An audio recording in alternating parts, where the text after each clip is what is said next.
And you know, hey, they're all doing their best, but that's not the point.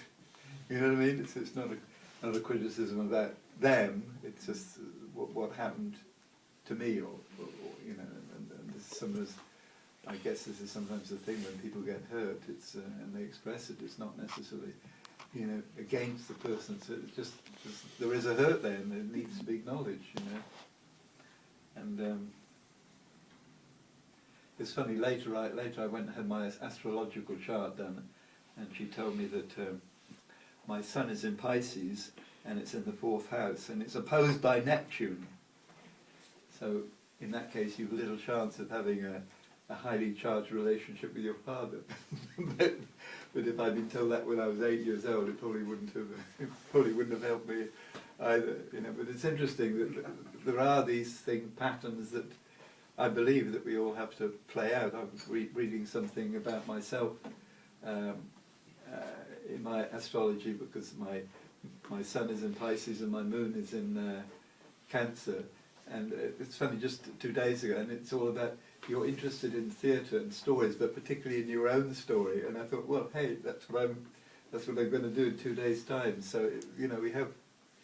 It doesn't mean that you shuffle the cards or look at the stuff to find out what's going to happen, but there is something going on, and it can help us understand ourselves, I think.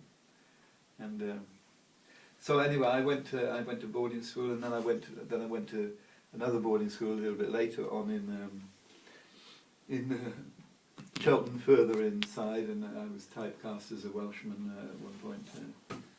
And I'll give you a taste of Wales. This is a Shakespeare play, and it was great because I could. It's great. I want to take part in a folk opera in Amsterdam North. This is jumping 70 years or 65 years.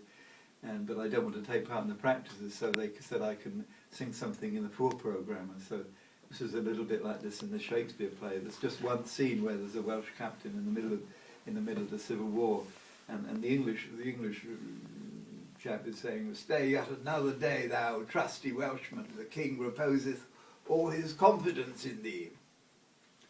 But he says, "My Lord of Salisbury, we have stayed 10 days and hardly kept our countrymen together, and we heard no tidings from the king. Therefore we will disperse our souls. Farewell." And then when the English lord keeps trying to, he goes into a real Celtic rant.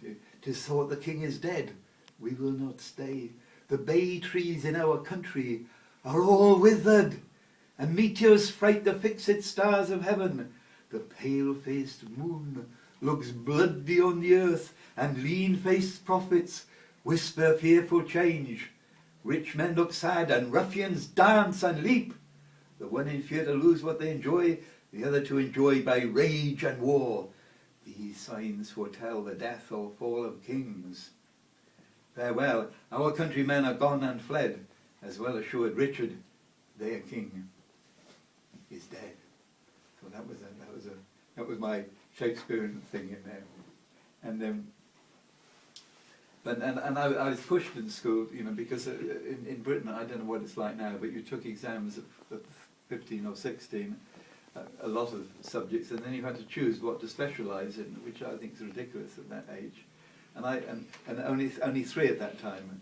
And I wanted to do English, history, and I wasn't sure, so I chose mathematics. But I was told I couldn't do that because English and history were on the humanities or arts, and maths is on the science side. So then I was encouraged, let's use a nice word, to do sciences. So I did sciences, and I got my final exams, and I could have gone to university, but you know, I had no desire to go to university to study, you know, anything on that side. So then I was encouraged to study to be an accountant, and so I somehow allowed myself to be pushed into that, and